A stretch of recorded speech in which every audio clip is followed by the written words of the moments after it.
बातमीपत्रात आता पाहूयात गल्लीपासून ते दिल्लीपर्यंतच्या ताज्या घडामोडींचा धावता आढावा। विधानसभा अध्यक्ष राहुल नार्वेकर यांनी मुख्यमंत्री एकनाथ शिंदे यांच्या बाजूने खूप मोठा निकाल जाहीर केलाय।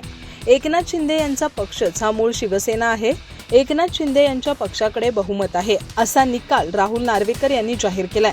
त्यामुळे ठाकरे गटाचे प्रमुख उद्धव ठाकरे यांना हा खूप मोठा झटका बसलाय। आता ठाकरे गटाची पुन्हा खरी कायदेशीर लढाई सुरू होण्याची शक्यता आहे। विधानसभा अध्यक्षांनी आजच्या निकाल वाचनात ठाकरे गटाला अनेक धक्क्यांवर धक्के दिलेत। विधानसभा अध्यक्ष राहुल नार्वेकर यांनी ठाकरे गटाचे प्रतिज्ञापत्र मान्य केलेलं नाही। ठाकरे गटाचे प्रमुख उद्धव ठाकरे उलट तपासणीला आले नाहीत, म्हणून ठाकरे गटाचं प्रतिज्ञापत्र मान्य धरण्यात आलेलं नाही। तसंच राहुल नार्वेकर यांनी मुख्यमंत्री एकनाथ शिंदे यांनी केलेली घटना दुरुस्ती मान्य केली। उद्धव ठाकरे यांनी 2018 मध्ये केलेली घटना दुरुस्ती ही अयोग्य होती, असं निरीक्षण राहुल नार्वेकर यांनी नोंदवलंय। निवडणूक आयोगाकडे 1999 मध्ये घटनेत केलेले बदल बरोबर आहेत, त्यामुळे त्यावेळची घटना वैध, पण 2018 मध्ये करण्यात आलेले बदल वैध नाहीत, असं राहुल नार्वेकर म्हणाले। विशेष म्हणजे राहुल नार्वेकर यांनी उद्धव ठाकरे यांना एकनाथ शिंदे यांनी पक्षातून हकालपट्टी करण्याचा अधिकार नाही, असं निरीक्षण नोंदवलं। पक्षप्रमुख एकटेच निर्णय घेऊ शकत नाहीत, पक्षप्रमुख नव्हे तर राष्ट्रीय कार्यकारिणीचा निर्णय अंतिम असणार आहे। उद्धव ठाकरेंना राष्ट्रीय कार्यकारिणीचा पाठिंबा नव्हता। शिवसेना पक्षप्रमुख कुणालाही पदावरून काढू शकत नाहीत। शिवसेना पक्षप्रमुख गटनेत्याला पदावरून काढू शकत नाहीत। असं झालं तर पक्षातला कुणीच पक्षप्रमुखाविरोधात बोलू शकणार नाही। पक्षप्रमुखाला सर्वोच्च अधिकार देणं हे लोकशाहीला घातक आहे, नाहीतर पक्षातील छोटे घटक काहीच बोलू शकणार नाहीत। ठाकरेंनी शिंदेंची केलेली हकालपट्टी मान्य करता येणार नाही। शिंदेंना पक्षातून काढण्याचे अधिकार एकट्या ठाकरेंना नाहीत। उद्धव ठाकरेंनी घेतलेला निर्णय ग्राह्य धरता येणार नाही। पक्षप्रमुख एकटेच निर्णय घेऊ शकत नाहीत, असं म्हणत विधानसभा अध्यक्षांनी ठाकरे गटाचा दावा फेटाळला। 22 जानेवारीला अयोध्येत होणाऱ्या रामलल्लाच्या प्राणप्रतिष्ठा कार्यक्रमाला काँग्रेसने उपस्थित राहण्यास नकार दिलाय। सोनिया गांधी, मल्लिकार्जुन खरगे, अधीर रंजन यांच्यासह काँग्रेसचे सर्व नेते या कार्यक्रमाला उपस्थित राहणार नाहीत। भाजपने राजकीय फायद्यासाठी हा कार्यक्रम आयोजित केल्याचं काँग्रेसनं म्हटलंय। काँग्रेसने सोशल मीडियावर एक पत्र शेअर केलंय, ज्यामध्ये राम मंदिराच्या उद्घाटनाला उपस्थित न राहण्याच्या निर्णयाचं कारण दिलंय। त्यात काँग्रेसनं लिहिलंय की धर्म ही वैयक्तिक बाब आहे, पण भाजप RSSने मंदिराच्या उद्घाटनाचा कार्यक्रम केलाय। गेल्या महिन्यात काँग्रेस अध्यक्ष आणि राज्यसभेतील विरोधी पक्षनेते मल्लिकार्जुन खरगे, काँग्रेस संसदीय पक्षाच्या अध्यक्षा सोनिया गांधी आणि लोकसभेतील काँग्रेस पक्षाचे नेते अधीर रंजन चौधरी यांना राम मंदिराच्या उद्घाटन सोहळ्याला उपस्थित राहण्यासाठी आमंत्रण मिळाली होती। प्रभू राम हे आपल्या देशातील कोट्यवधी लोकांचे पूजनीय आहेत। धर्म ही वैयक्तिक बाब आहे, पण भाजप RSSने अयोध्या राम मंदिराला राजकीय प्रकल्प बनवलाय।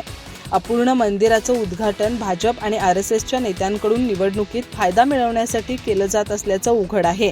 त्यामुळे सर्वोच्च न्यायालयाच्या 2019च्या निर्णयानंतर आणि त्या कोट्यवधी लोकांच्या विश्वासाचा आदर करून मल्लिकार्जुन खरगे, सोनिया गांधी आणि अधीर रंजन चौधरी यांनी भाजप RSSच्या या कार्यक्रमाचं निमंत्रण आदरपूर्वक नाकारलं आहे। 14 जानेवारीपासून सुरू होणाऱ्या काँग्रेसच्या भारत जोडो न्याय यात्रेला मणिपूर सरकारने मंजुरी दिलेली नाही। ही यात्रा इथूनच सुरू होणार आहे। आज 10 जानेवारी प्रदेश काँग्रेसचे प्रमुख केशम मेघचंद्र यांनी मुख्यमंत्री N बिरेन यांची भेट घेतली आणि त्यांना या यात्रेला परवानगी देण्याची विनंती केली, परंतु मुख्यमंत्र्यांनी ते मान्य केलं नाही। केशम यांनी प्रसारमाध्यमांशी बोलताना सांगितलं की आम्ही मुख्यमंत्र्यांची समजूत काढण्याचा प्रयत्न केला, मात्र त्यांनी ऐकलं नाही।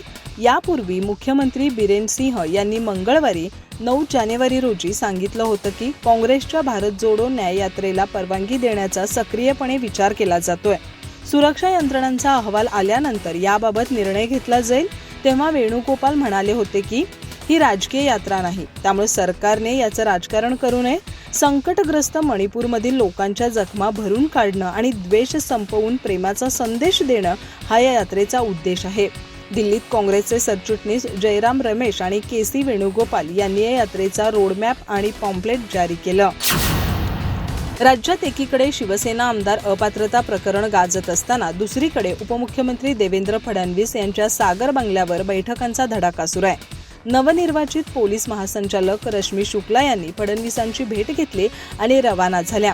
केंद्रीय मंत्री अनुराग ठाकूर यांच्यासह चित्रपट निर्माते आणि सामाजिक कार्यकर्ते पुनीत बालन यांनीही देवेंद्र फडणवीसांची भेट घेतली. तब्बल अर्धा तास चर्चा केल्यानंतर अनुराग ठाकूर सागर बंगल्यावरून रवाना झाले. अनुराग ठाकूर आणि फडणवीस यांच्यात बैठक सुरू असतानाही पुनीत बालन उपस्थित होते. अनुराग ठाकूर निघून गेल्यानंतर पुनीत बालन आणि देवेंद्र फडणवीस यांच्यात बैठक सुरू होती. काश्मीरी विद्यार्थ्यांना ज्ञानदान करण्यासाठी त्यांनी भारतीय लष्कराकडून चालवण्यात येत असलेल्या 10 शाळा भारतीय लष्करासोबत चालवण्यास घेतल्या आहेत. त्यामुळे पुनीत यांचा लष्करानं खास गौरव केला होता. दरम्यान नूतन पोलीस महासंचालक रश्मी शुक्ला यांनी तब्बल 20 मिनिटं देवेंद्र फडणवीस यांच्याशी चर्चा केली. फडणवीस यांच्यासोबतची बैठक आटोपल्यानंतर रश्मी शुक्ला रवाना झाल्या होत्या. त्यानंतर पुनीत बालन सागर बंगल्यावर दाखल झाले. पुनीत हे पुण्यातील प्रसिद्ध व्यक्तिमत्व आहे. ऑटोमोबाईल, रिअल इस्टेट, माहिती तंत्रज्ञान क्षेत्रातील उद्योजक आहेत. यासह ते क्रिकेटर, चित्रपट निर्माते आणि सामाजिक कार्यकर्ते म्हणून त्यांची ओळख आहे. मुख्यमंत्री एकनाथ शिंदे आज यवतमाळ दौऱ्यावर आहेत. लोकसभा निवडणुकांच्या पार्श्वभूमीवर एकनाथ शिंदे यांनी कंबर कसली आहे. दरम्यान त्यांच्या हिंगोली येथील सभेत गोंधळ झाल्याची माहिती समोर आली आहे. मुख्यमंत्री एकनाथ शिंदे यांच्या सभेत गोंधळ घालण्यात आला. एक मराठा लाख मराठा म्हणत घोषणाबाजी करण्यात आली. यावेळी पोलिसांनी कार्यकर्त्यांना शांत केलं.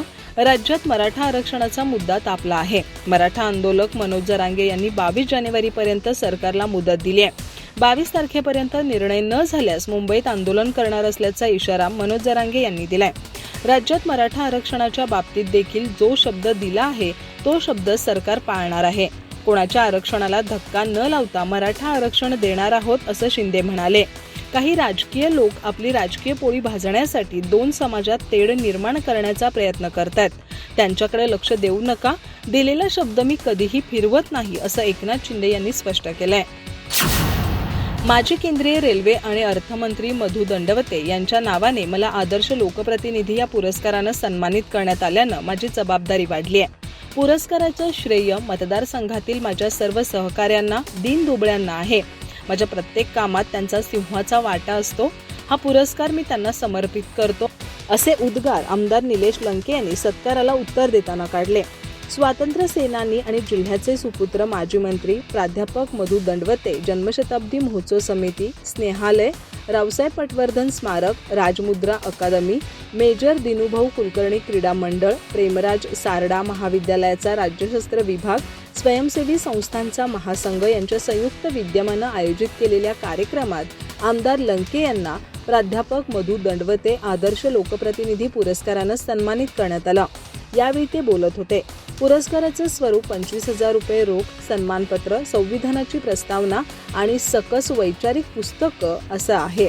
यावेळी मधु दंडवते यांचे चिरंजीव उदय दंडवते, साधना साप्ताहिकाचे संपादक विनोद शिरसाट, विजयाताई चौहान, स्नेहालयाच्या अध्यक्षा जयाताई जोगदंड आदींसह अन्य मान्यवर यावेळी उपस्थित होते.